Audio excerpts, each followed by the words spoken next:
बिस्मिल्लाहिर्रहमानिर्रहीम। अस्सलाम वालेकुम अज़ीज़ तलबा व तलबात, आज हम इस चैप्टर का तीसरा lesson osmotic adjustments in plants ये पढ़ेंगे। पहले थोड़ा सा रिवाइज कर लेते हैं जो आपने पहले दो लेक्चर में पढ़ा है। If you know what is the definition of homeostasis, any one of you? यहाँ मैं ये बात आपको बताता चलूँ, जब तक आप डेली होमवर्क नहीं करेंगे कामयाबी आपके कदम नहीं चूमेगी। हमने डेफिनेशन होम्योस्टेसिस की यूं की थी, homeostasis may be defined as the maintenance of the internal conditions of a body at equilibrium despite changes in the external environment। एक दफ़ा फिर रिपीट कर देता हूँ। हमने डेफिनेशन की थी होम्योस्टेसिस की। Homeostasis may be defined as the maintenance of the internal condition of a body at equilibrium despite changes in the external environment।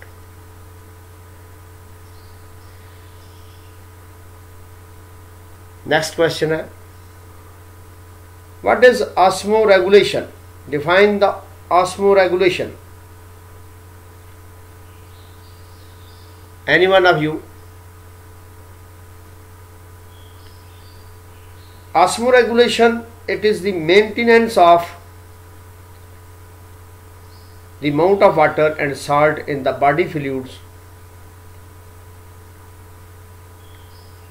Osmoregulation क्या है? Maintenance of the amounts of the water and salts in the body fluids। Are you know what is thermoregulation? Thermoregulation is the internal body temperature. Maintenance of the internal body temperature is called as thermoregulation। फिर हमने इसके बाद excretion का पढ़ा था। Removal of to get rid of the waste materials from the body is called as excretion. ये वो चंद definition थी जो हमने पहले लेसन में पढ़ी थी। दूसरे लेसन में हमने पढ़ा था होम्योस्टेसिस इन द प्लांट्स। इस पे 3 हेडिंग थे, removal of extra carbon dioxide and oxygen, removal of water, removal of extra water, removal of other metabolic waste. ये हमने 3 इसके अंदर हेडिंग पढ़े थे। कार्बन डाइऑक्साइड और कार्बन डाइऑक्साइड और ऑक्सीजन जो है डे टाइम फोटोसिंथेसिस और रेस्पिरेशन का अमल होता है प्लांट्स में, इसलिए जो है वो मेंटेन रहती है। तो रात को जो है चूंकि फोटोसिंथेसिस का अमल नहीं होता, इसलिए रात को जो है उसको थ्रू स्टोमेटा जो है ये पत्तों से ये बाहर चली जाती है। एक्स्ट्रा जो कार्बन डाइऑक्साइड होती है। रिमूवल ऑफ एक्स्ट्रा वाटर, तो एक्स्ट्रा वाटर जो होता है ये भी मुख्तलिफ मेथड से पत्ते जो हैं, पौधे के पत्ते जो हैं वो रिमूव करते हैं।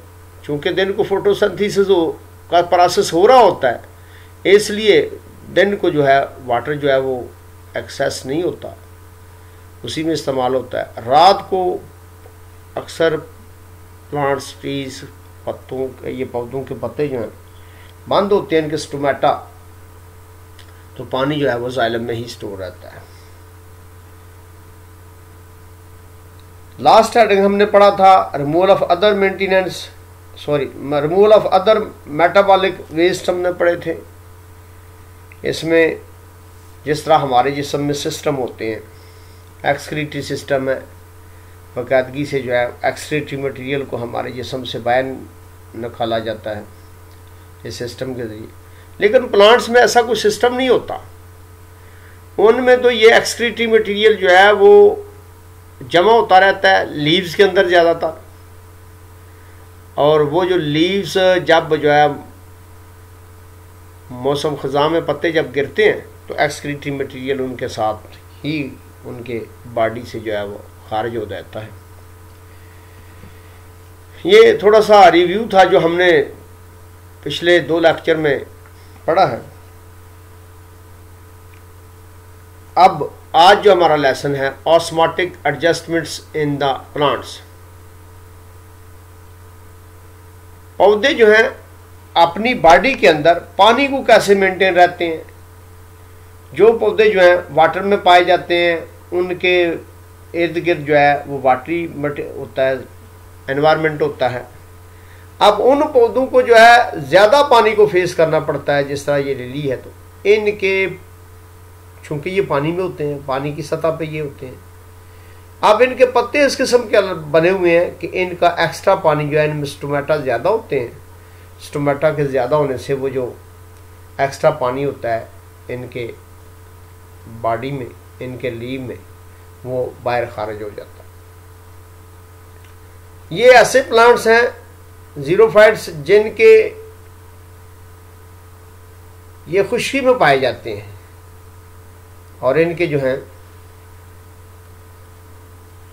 जड़ें गहरी होती हैं, इनके स्टोमेटा कम होते हैं, इसलिए ये जो है पानी को स्टोर करते हैं। तीसरी जो किस्म है इसमें ऐसे पौधे पाए जाते हैं जो समंदर में होते हैं। समंदर में होने की वजह से सी वाटर में साल्टी होता है, इनके जिस्म को फेस करना पड़ता है। ज़्यादा साल्ट को रिमूव करना आज हम ये पढ़ेंगे। Osmotic adjustments in plants on the basis of removal of on the basis of the available amount of the water and salts, plants are divided into 3 groups। plants को 3 हिस्सों में जो है वो डिवाइड कर दिया जाता है। हाइड्रोफाइट्स नंबर 1 हाइड्रोफाइट्स हैं, नंबर 2 ज़ीरोफाइट्स हैं, नंबर 3 हालोफाइट्स। इनकी कितनी किस्में भाई? इनकी 3 इकसाम हैं, इनके 3 ग्रुप हैं। पहला ग्रुप जो है हाइड्रोफाइट्स, हाइड्रो से मुराद पानी होता है, ऐसे पौधे ज़्यादा पानी में होते हैं। ज़ीरोफाइट्स ऐसे पौधे होते हैं जिनमें पानी जो है उनको एनवायरनमेंट में कम होता है। हालोफाइट्स वो समंदर में पाए जाते हैं। इन 3 ग्रुप्स के बारे में आज हम पढ़ेंगे। On the basis of the available amount of the water, salts, plants are divided into 3 groups। Hydrophytes, hydrophytes are the plant, hydrophytes वो पौधे हैं which live completely or partially submerged in the fresh water। Fresh water जो होता है ये बहते हुए पानी को कहते हैं, चलते हुए पानी को कहते हैं। ये मुकम्मल तौर पर इन पौधे जो हैं पानी के अंदर होते हैं या इनके कुछ हिस्से बाहर होते हैं। पार्शली से मुराद है कि ये सारे नहीं इसमें सबमर्ज्ड होते, डूबे हुए होना, सबमर्ज्ड डूबे हुए होना। सारे ये पौधे पानी में नहीं डूबे होते, इनके कुछ हिस्से पानी में डूबे हुए होते हैं। Such plants do not face the problems of the water shortage. तो ऐसे पौधों में पानी की कमी नहीं होती। They have developed the mechanisms for the removal of extra water from their cells. ये अपने सेल से एक्स्ट्रा पानी को निकालने के लिए एक मैकेनिज्म डेवलप करते हैं। अब वो मैकेनिज्म क्या है? Hydrophytes have broad leaves with large number of the stomata on their upper surface. इनकी अपर सरफेस पे जो प्लांट्स के लीव की अपर सरफेस है इस पे बहुत ज़्यादा स्टोमेटा होते हैं। इन स्टोमेटा के ज़रिए एक्स्ट्रा पानी जो इनके बॉडी में चला जाता है उसको बाहर निकाल देते हैं। दिस करेक्टरिस्टिक्स प्लांट्स, ये ख़ास खूबी के पौधे, them to remove the extra amount of water. Extra amount of water जो है उसको अपनी लीव से, अपने बॉडी से बाहर निकाल देते हैं। The most common example of the such plants is water lily. ये वाटर लिली जो है ये इसके हाइड्रोफाइट्स है, ये पानी में पाया जाता है, इसके पत्ते चौड़े होते हैं, ये एक्स्ट्रा पानी जो है वो पत्तों के स्टोमेटा के ज़रिए बाहर खारिज कर देते हैं, हाइड्रोफाइट्स। नंबर टू है ज़ीरोफाइट्स। ऐसे पौधे जो हैं ज़ीरोफाइट्स कहलाते हैं जो खुश्क एनवायरनमेंट में रहते हैं, ड्राई एनवायरनमेंट में रहते हैं। Xerophytes live in the dry environments, ये ड्राई एनवायरनमेंट्स में रहते हैं, खुश्क माहौल में रहते हैं। They possess thick waxy cuticle over their epidermis to reduce the water loss from the internal tissues. इनकी जो बाहर वाली सतह होती है, दे पोजेसेस, उनमें पाया जाता है थिक गाढ़ा वैक्सी क्यूटिकल, वैक्स लाइक होता है जिसमें स्टोमेटा नहीं होते, वो पानी को खारिज नहीं होने देते बाहर अपने बॉडी से। ओवर देयर एपिडर्मस, उनकी एपिडर्मस के ऊपर जो है वो क्यूटिकल होता है, वैक्स क्यूटिकल होता है। To reduce the water loss from the internal tissues, इनके इंटरनल टिश्यू से पानी को जो है वो ज़ाया नहीं होने देता है। टू रिड्यूस कम करता है वाटर लॉस, पानी के ज़ाया होने को, फ्रॉम द इंटरनल टिश्यू से। They have less number of the stomata to reduce the rate of the transpiration. इनमें ये स्टोमेटा जो है वो कम होते हैं, जो रेट ऑफ ट्रांसपायरेशन जो होता है उसको कम कर देते हैं। ट्रांसपायरेशन होता है पौधे के पत्तों से पानी का जो है वो खारिज होना, या कुछ हद तक जो है ये इसके स्टेम से भी जो है वो एवेपोरेट करता है, उसको ट्रांसपायरेशन कहते हैं। Such plants have deep roots to absorb the maximum water from the soil.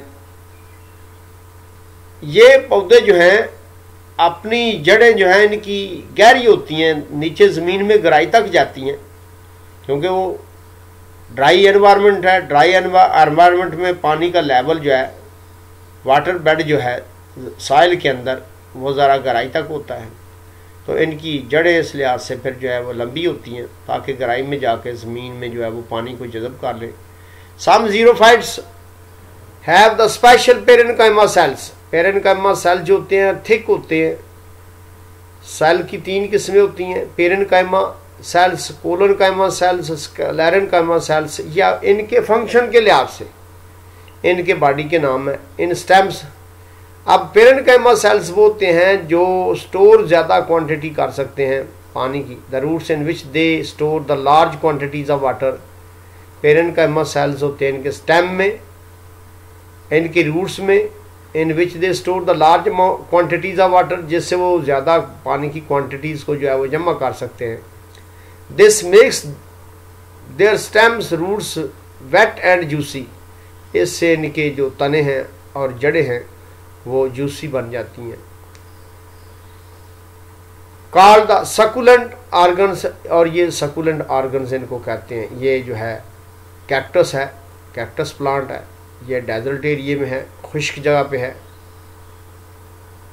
और इसके तने को जो है वो सकुलेंट कहते हैं।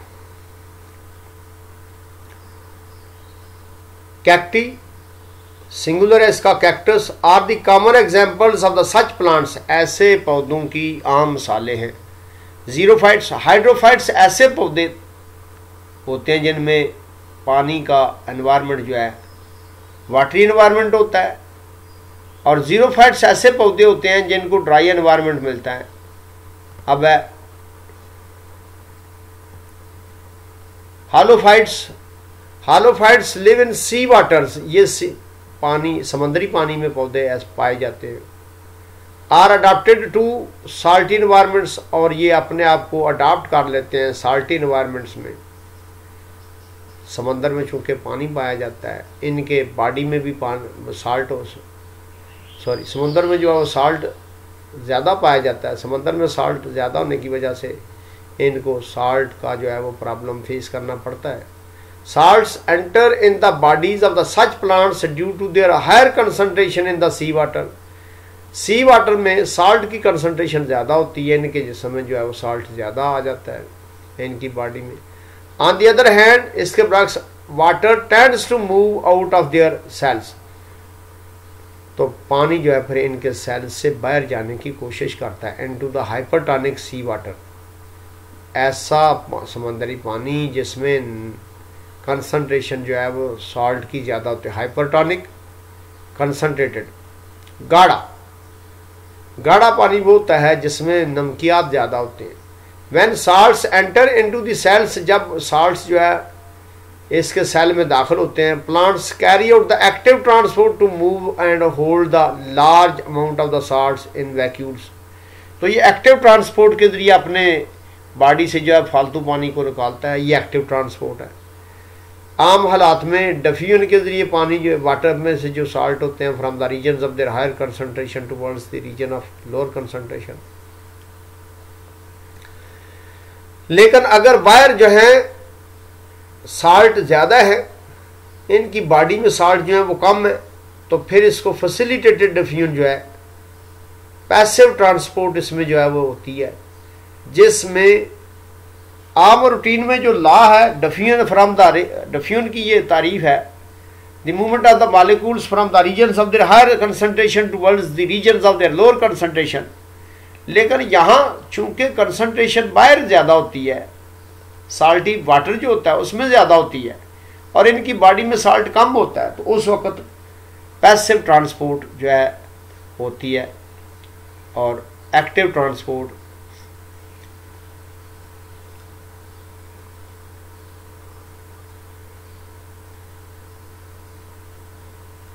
salts are not allowed to move out through the semi-permeable membranes of the vacuole, so the sap of the vacuole remain even the more hypertonic than the sea water। तो ये sea water से ज़्यादा जो है hypertonic होते हैं। In this way the water does not move out of the cells, तो पानी इस तरह जो है वो बाहर नहीं आ सकता। Many sea grasses are included in this group of the plants, बहुत से जो सी जो हैं प्लांट्स उनमें ये मैनी सी ग्रासेस, बहुत से सी यानी समुद्र में पाए जाने वाले घास are included in this group of the plants, पौधों के इस ग्रुप में शामिल किए जाते हैं। एक होती है एक्टिव ट्रांसपोर्ट, एक होती है पैसिव ट्रांसपोर्ट। एक्टिव ट्रांसपोर्ट में पौधे जो हैं अपनी एनर्जी के ज़रिए वाटर को, वाटर साल्टी वाटर होता है बाहर, अंदर इनके साल्ट कम होता है, उसको एक्टिव ट्रांसपोर्ट के जरिए लोअर कंसंट्रेशन से हायर कंसंट्रेशन की तरफ लेके जाते हैं। पैसिव कंसंट्रेशन जो होती है उसमें लोअर से हायर की तरफ जो है एक्टिव ट्रांसपोर्ट है, पैसिव ट्रांसपोर्ट में लोअर से हायर की तरफ ट्रांसपोर्टेशन होती है। साल्ट्स की दो किस्म की ट्रांसपोर्ट होती है, एक्टिव ट्रांसपोर्ट और पैसिव ट्रांसपोर्ट।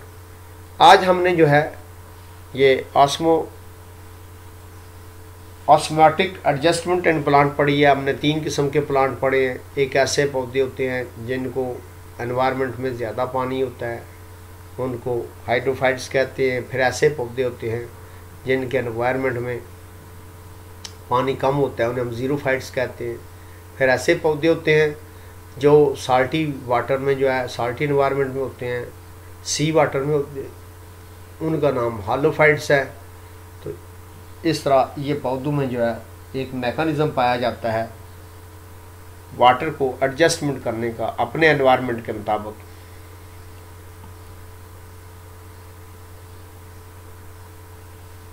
थोड़ा सा इसको दोबारा क्लियर करता हूँ। एक होती है पैसिव ट्रांसपोर्ट, एक होती है एक्टिव ट्रांसपोर्ट। पैसिव ट्रांसपोर्ट में मॉलिक्यूल्स हायर कंसंट्रेशन से लोअर कंसंट्रेशन की तरफ जाते हैं, हायर कंसंट्रेशन से लोअर की तरफ जा रहे हैं। ये पैसिव ट्रांसपोर्ट की डायग्राम है। इसी को देखते हुए एक्टिव ट्रांसपोर्ट को भी हम जो है क्लियर करते हैं। एक्टिव ट्रांसपोर्ट में फिर मॉलिक्यूल जो हैं लोअर कंसंट्रेशन से हायर कंसंट्रेशन की तरफ जाएंगे। ये ज़्यादा इनकी कंसंट्रेशन है, इनकी हाइपरटोनिक है, सोल्यूशन है। हाइपरटॉनिक वो होता है जो गाढ़ा होता है, जिसमें कंसंट्रेशन साल्ट की ज़्यादा होती है। ये from higher concentration to lower concentration जा रहे हैं, डिफ्यूजन है।